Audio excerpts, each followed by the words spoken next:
आपको बता दें कि भोला गुज्जर केस में मुलजिम ने राना सनाउल्लाह के कहने पर कत्ल का एतराफ कर लिया है। अदालत ने तहकीकात का हुक्म दे दिया है। भोला गुज्जर कत्ल केस में गिरफ्तार मुलजिम नवीद का एतराफी बयान सामने आया है। राना सनाउल्लाह के कहने पर भोला गुज्जर को कत्ल किया, नवीद का ये एतराफ है। अदालत ने मुलजिम नवीद के एतराफी बयान पर तफ्तीश का हुक्म दे दिया है। एसपी से कम रैंक के अफसर को तफ्तीश ना दी जाए, अदालत की जानिब से अहकामात जारी किए गए हैं। गिरफ्तार मुलजिम नवीद के एतराफी बयान की कॉपी ARY ने हासिल कर ली है और ये कॉपी भी आप देख सकते हैं। भोला गुज्जर केस, मुलजिम ने राना सनाउल्लाह के कहने पर कत्ल करने का एतराफ किया है और अब अदालत ने तहकीकात का हुक्म दे दिया है। भोला गुज्जर कत्ल केस, गिरफ्तार मुलजिम नवीद का एतराफी बयान सामने आया है।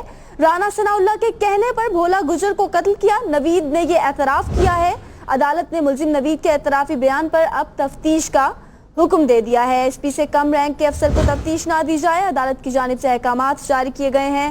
Senior anchor person ARY news Arshad Sharif साहब इस वक्त हमारे साथ मौजूद हैं, उनसे मजीद अपडेट्स लेंगे। जी अरशद साहब।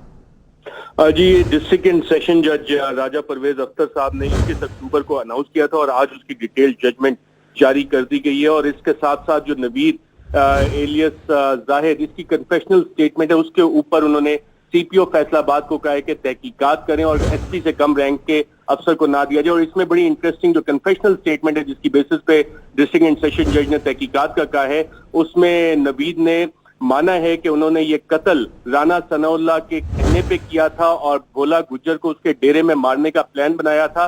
और ये प्लान इसलिए बनाया गया था कि वो पार्टी छोड़ रहा था और PTI ज्वाइन करने का कह रहा था। और राना सनाउल्लाह ने कहा कि आइंदा वो फ्यूचर में इलेक्शन कंटेस्ट करेंगे और उससे पहले भोला गुज्जर को मार देना चाहिए। और 9 जनवरी भोला गुज्जर जब मिस अतीका एडवोकेट के दफ्तर गया तो ये उसके पीछे करते हुए गए और उसके बाद उसे वहां पे कत्ल कर दिया। इसके साथ साथ इस इतराफी बयान में नवीद ने यह भी कहा है कि एक आईफोन राना सनाउल्लाह ने दिया था और कत्ल करने के बाद उन्होंने राना सनाउल्लाह को एक वाइबर पे कॉल की थी और उसके बाद इस मर्डर के हवाले से उन्हें बताया था। साथ साथ इस बयान में ये भी कहा गया है कि CPO के पास इन्होंने ये बयान रिकॉर्ड करवाया था, वीडियो स्टेटमेंट रिकॉर्ड करवाई थी, लेकिन उसके बाद जो कंसर्न DSP था, इंस्पेक्टर था मलिक जहांगीर इंस्पेक्टर, आमिर मुश्ताक इंस्पेक्टर, उन्होंने इस पे बहुत ज्यादा तशद्दुद किया और राना सनाउल्लाह का नाम लेने से मना किया। और ये बयान, इतराफी बयान, उन्होंने Raja Pervez Akhtar district and session जज के सामने रिकॉर्ड करवाया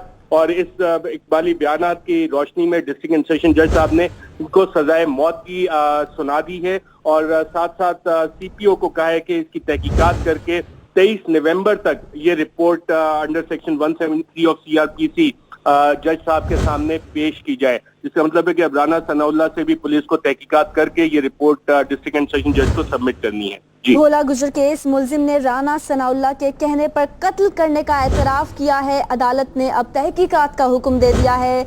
भोला गुज्जर कत्ल केस में गिरफ्तार मुलजिम नवीद का एतराफी बयान सामने आया है। राना सनाउल्लाह के कहने पर भोला गुज्जर को कत्ल किया, नवीद ने यह एतराफ किया है। अब अरशद साहब, अब नवीद ने एतराफ किया, खुद एतराफ किया है कि राना सनाउल्लाह के कहने पर मैंने भोला गुज्जर को कत्ल किया। अगर सबूत सामने आते हैं अब और शवाहिद भी आते हैं तो इस केस का मुस्तकबिल क्या देखते हैं आप?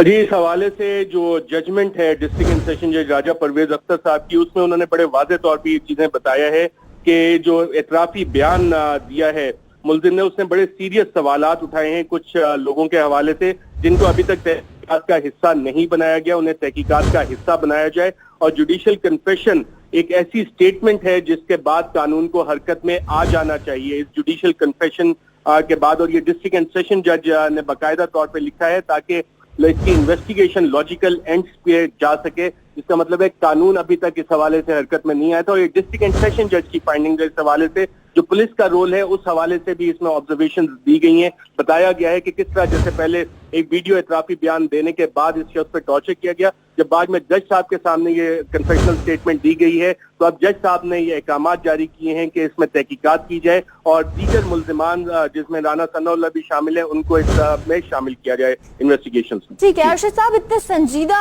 इल्जामात हैं और अभी तक राना सनाउल्लाह वजारत में मौजूद हैं, इस पर क्या कहेंगे?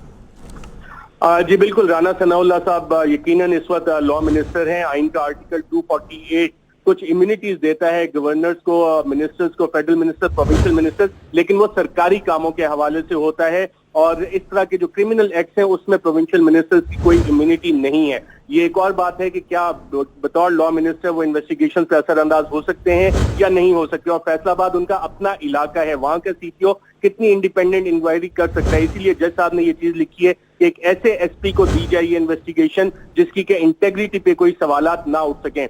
मैं नाज़रीन को ये भी याद कराते चलेंगे, जब मॉडल टाउन की तहकीकात हुई थी तो उस पर भी ये सवाल उठा था और राना सनाउल्लाह साहब कुछ अरसे के लिए अपने ओहदे से मुस्ताफी हो गए थे, लेकिन बाद में दोबारा उन्होंने लॉ मिनिस्टर का चार्ज संभाल लिया। ठीक है।